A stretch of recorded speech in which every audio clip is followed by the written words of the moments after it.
Guten Morgen, Guten Tag, Guten Abend, meine Damen und Herren. Bom dia, boa tarde, boa noite, senhoras e senhores. Não um show-off de alemão aqui, né, já que eu estou há 160 dias praticando. Vamos continuar então nossas demonstrações de Física 1. Na aula passada falamos das principais divisões da área da Física. Começamos um pouquinho de Física 1, demonstrando a equação horária da posição, da velocidade e a equação de Torricelli. Vamos então ao próximo tópico, que é movimento circular uniforme, MCU, não tem nada a ver com o universo da Marvel. Então, no movimento circular uniforme, nós temos os elementos de uma circunferência que podem ser definidos por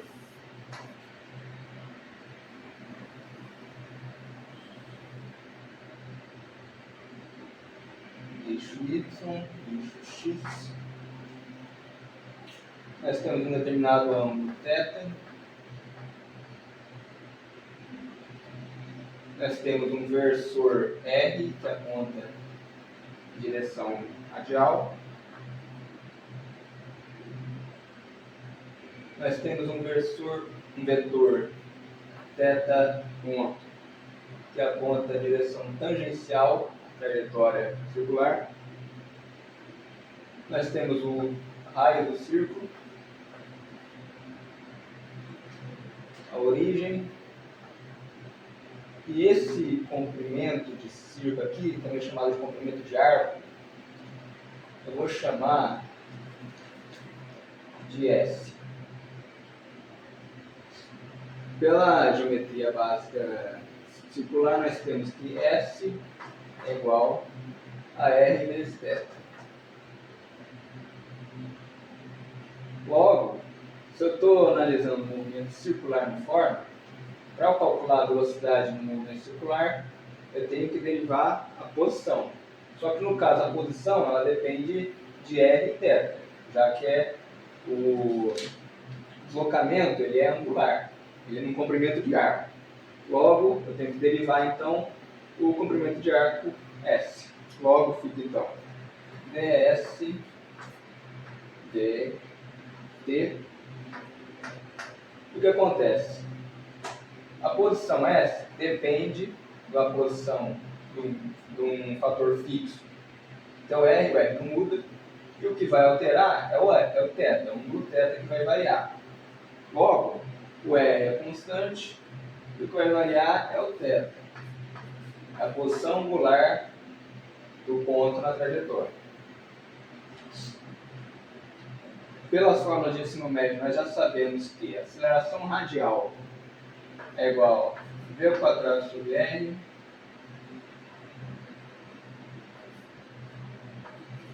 só que tem menos um r versor aqui, já que velocidade e aceleração são grandezas vetoriais que dependem do sentido. E também, pela fórmula de ensino médio, nós também lembramos que v de t é igual a ômega de t vezes r.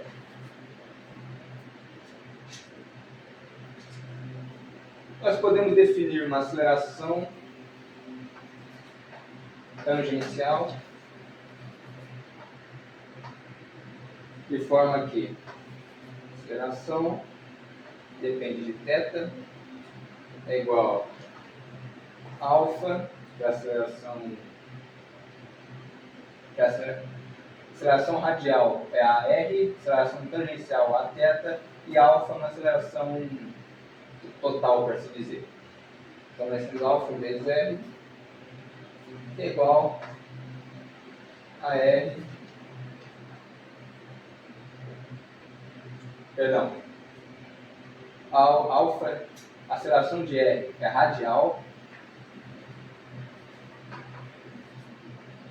alfa de θ é tangencial, e esse alfa a de θ é tangencial, e alfa é a aceleração angular. De modo, então, se ela é angular, ela varia com o ângulo θ. Como o ângulo θ, derivando a primeira vez encontrando a velocidade angular, derivando a segunda vez encontrando a aceleração angular. Ou seja, é só derivar a segunda vez o θ.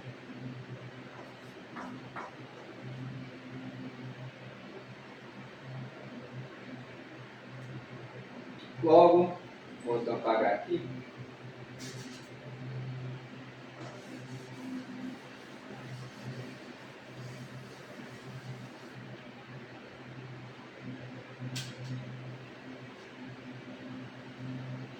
Para achar a aceleração radial, é igual a menos ômega ao quadrado R, que é igual, portanto, menos R dθ dt ao quadrado é igual a menos V ao quadrado sobre R. Ômega é a velocidade angular. Se é angular, é dθ dt, só que é elevado ao quadrado. Aceleração radial também pode ser chamada de aceleração centrípeta.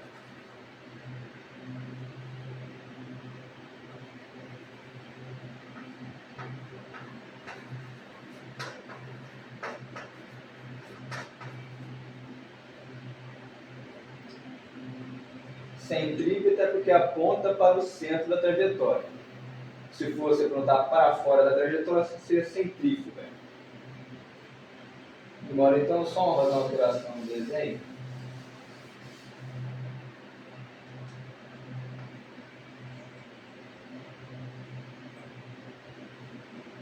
Para representar essas acelerações na trajetória, fazemos então dessa forma. Aceleração centrípeta aponta para o centro. Aceleração tangencial aponta para a tangente, como já disse. Tudo vetor.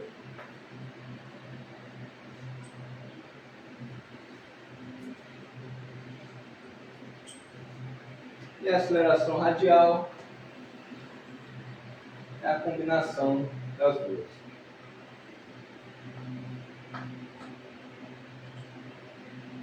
Bom, até isso, acabamos então a parte de demonstração de forma do movimento circular uniforme. E agora vamos para um próximo tópico que já é dinâmica, falando então de trabalho e energia.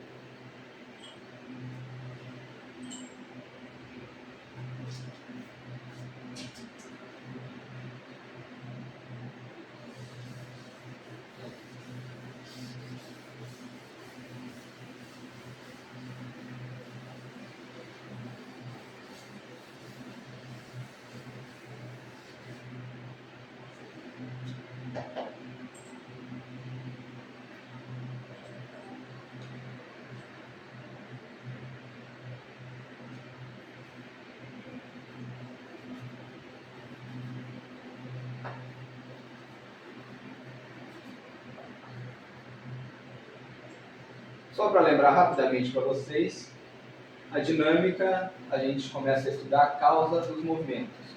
E a gente tem então, começando teoricamente, as 3 leis de Newton, que descrevem o movimento. Primeira, a lei da inércia. Segunda, a lei da força resultante, que a força resultante atuando num corpo é igual a massa vezes a sua aceleração.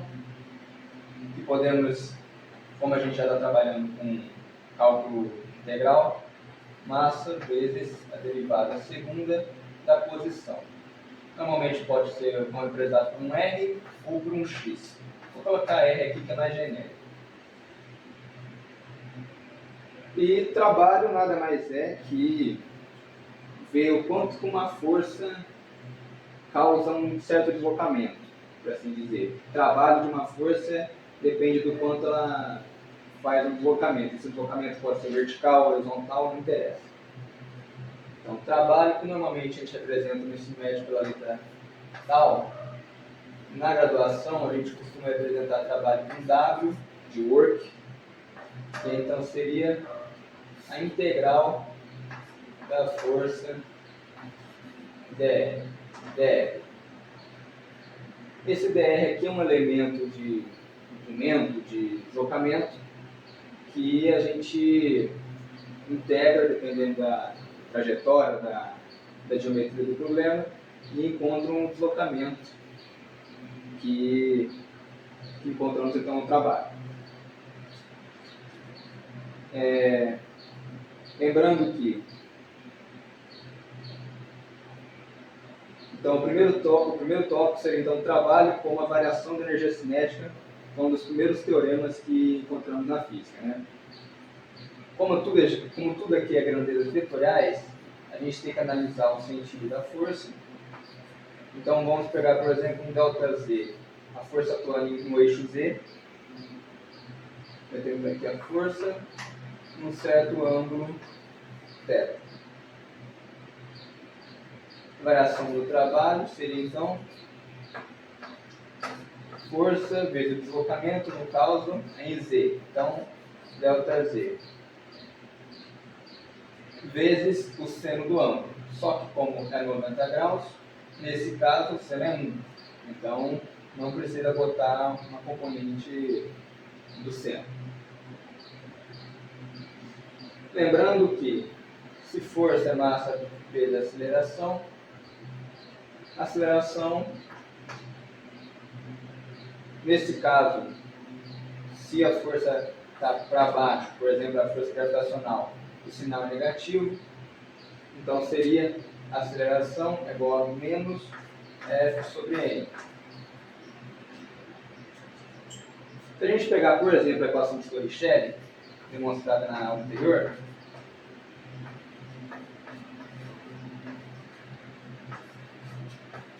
no nosso caso aqui o deslocamento é em Z, vamos isolar V ao quadrado, vamos V0 é 0,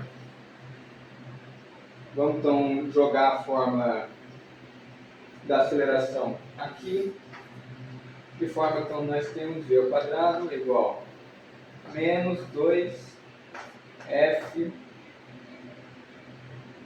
ΔZ sobre N.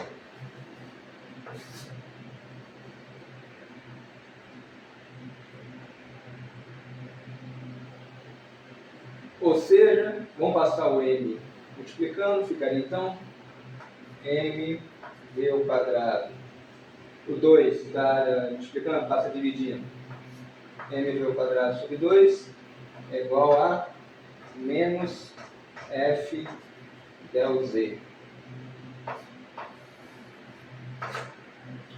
Ou seja, trabalho é F ΔZ. mv ao quadrado sobre 2, vocês devem lembrar que é a forma de energia cinética.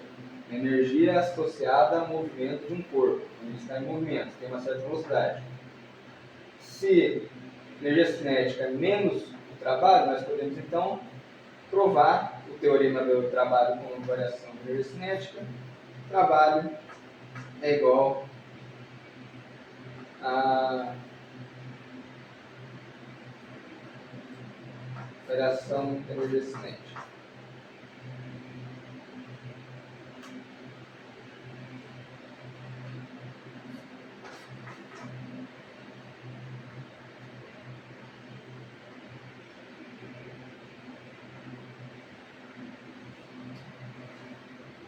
Beleza, agora então vamos para o próximo tópico, que é trabalho da força elástica.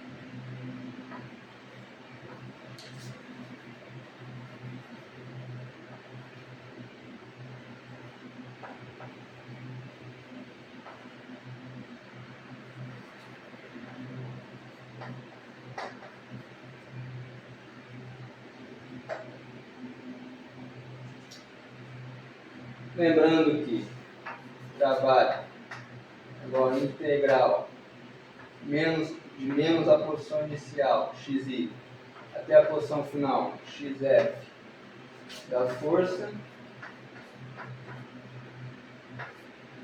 dx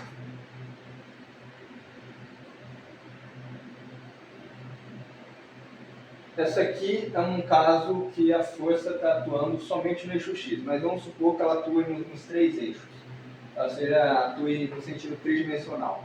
Mas então poderíamos escrever dessa forma: R0 até R, trabalho dW é igual a integral x, xf, fx dx, mais integral y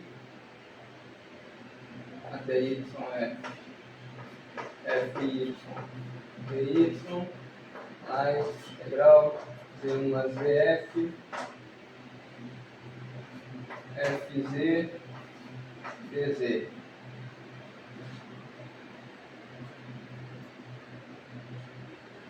Lembrando que a força elástica, que é quando tem uma mola, vou pegar o exemplo clássico aqui, um bloco de massa M que está no eixo X colado na parede, você comprime ele em direção à parede e a mola vai fazer uma força restauradora para o outro lado, logo força elástica.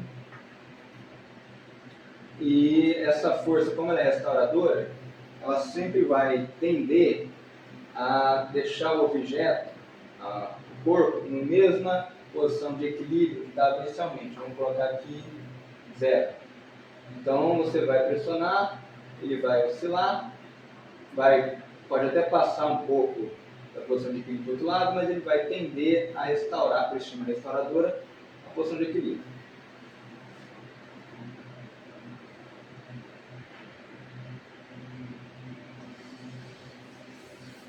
Nesse nosso exemplo aqui, nós estamos considerando apenas no eixo X. Então, o trabalho da força elástica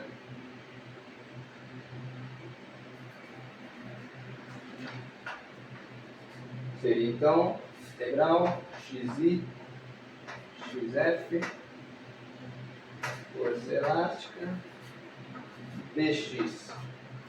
Lembrando que força elástica é igual a menos kx. Por que menos? É menos porque era a força restauradora. No entanto, o trabalho, nesse caso, ele é em módulo, então não faz diferença. Então nós temos então que xi, xf, kx, dx. Aí pelas regrinhas de integral de x é x ao quadrado sobre 2. Aplicado no limite superior menos inferior, ficaria então k menos uma k vezes xf ao quadrado menos xi ao quadrado sobre 2.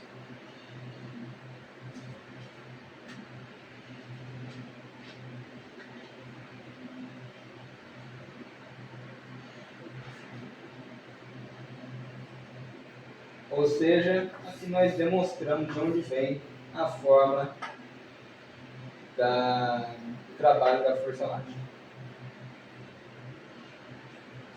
Aqui eu acabei adiantando sem querer, e agora que nós vamos entrar no tópico de fato de trabalho com variação da energia cinética.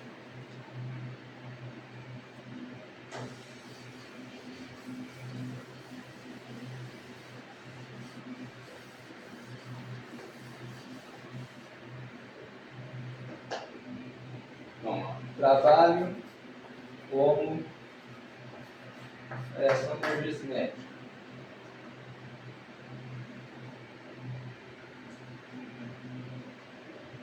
Lembrando, trabalho é igual a integral x0 a xf f dx.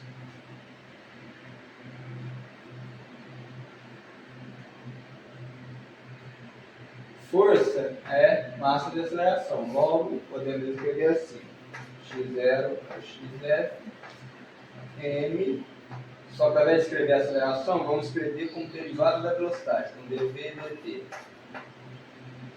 dx. Só que podemos fazer uma, entre aspas, gambiarra.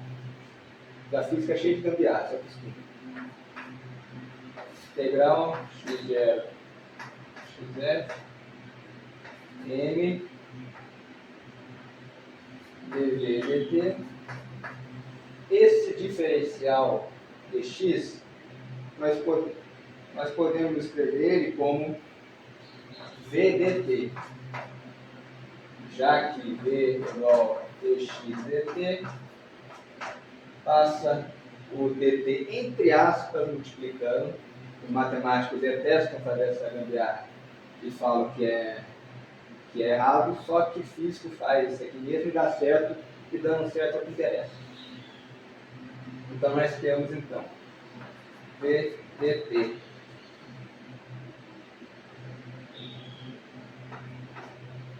aí, entre aspas, também nós cortamos o diferencial. Matematicamente falando, não pode fazer isso. Matemáticos ficam malucos. Por isso que o curso tem maior resistência de todos. Só que físico faz isso aqui, o problema dá certo, o resultado experimental dá certo, então não interessa. Ficaríamos então com x0, xf, m, d, dv. Ou seja, nós mudamos uma integral que é em x para uma que é em v. Logo, isso aqui é o quê? V, o fator que varia aqui é só o v, m é constante. Integral de v ao quadrado sobre 2. Logo, mv quadrado sobre 2 aplicado em... Perdão, aqui muda, como muda também a variável, muda também o limite de integração. Então ficaria vf v0 aplicado em vf v0.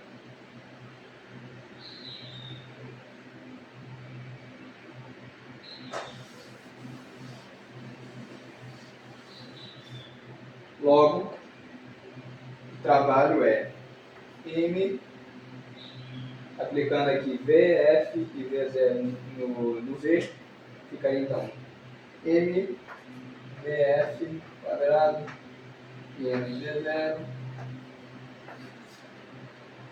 tudo sobre 2, ou seja, o trabalho ele é mv quadrado sobre 2, final menos inicial, ou seja, a variação do índice médio, como queríamos demonstrar.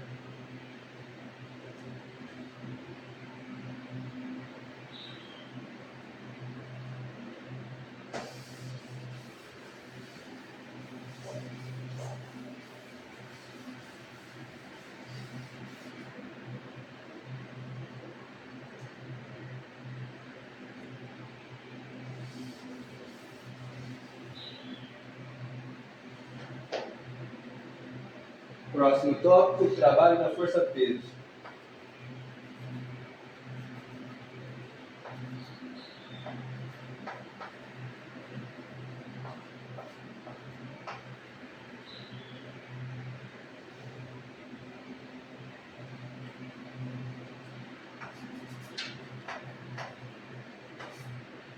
Lembrando, a força-peso ela atua no sentido vertical. Logo, nós podemos considerar que ela atua no eixo Z, já que o x e o y são um plano no horizontal, e o Z é um eixo que dá altura ou profundidade para o nosso problema. Lembrando que se a força-peso ela é mg, massa de gravidade, então integrando a força-peso nesse caso menos, porque o movimento é em direção ao centro da Terra, então menos mg no eixo z, então dz de z0 a z. não tem a variável dentro da força, tem um dz, ou seja, é só aparecer um z aqui, já que não tem nenhum z. Porque a integral de uma constante é a constante vezes a variável que está derivando. Ou seja, menos mg z aplicado em z menos z0. Logo, é igual a trabalho menos mg z menos mg z0 é igual a menos mgz mais mgz0. Ou seja, lembrando que energia potencial gravitacional é a energia que está associada à altura de um objeto, de um corpo. Quando esse objeto tem uma certa altura, ele tem uma certa energia potencial gravitacional associada. Como aqui a altura é em z, nós temos menos e mais, essa variação da energia potencial é negativa. Então nós ficamos com o trabalho é igual a menos ΔU. Na parte passada demonstramos que o trabalho é mais ΔK, variação da energia cinética. No caso da energia potencial, o trabalho é menos ΔU. Ou seja, obedecendo o teorema da conservação da energia.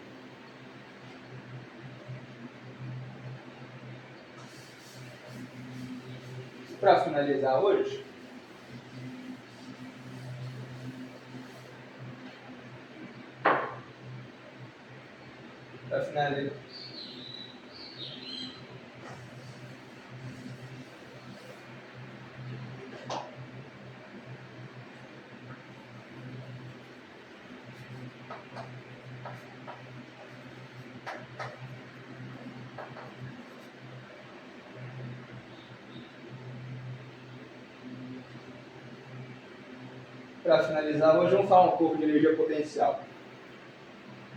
Nós já vimos agora há pouco que trabalho é menos ΔU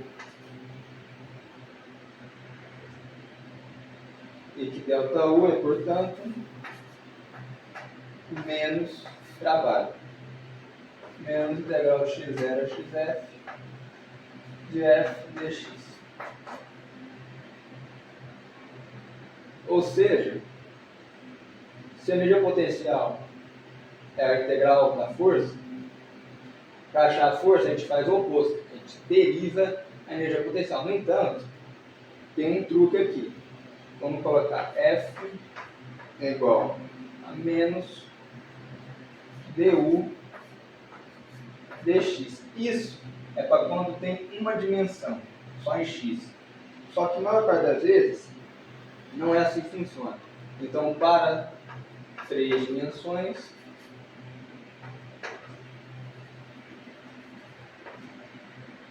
nós usamos um operador que chama gradiente,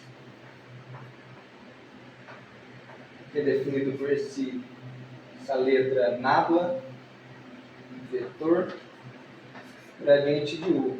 E nada mais é que um operador que deriva uma grandeza, só que em todos os eixos, todas as direções.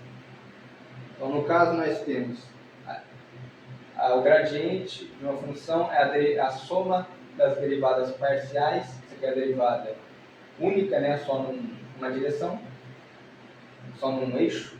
E aqui então a derivada parcial é representada por essa letra assim, ΔU, ΔX na direção I, mais ΔU, ΔY na direção J, mais ΔU, ΔZ na direção K.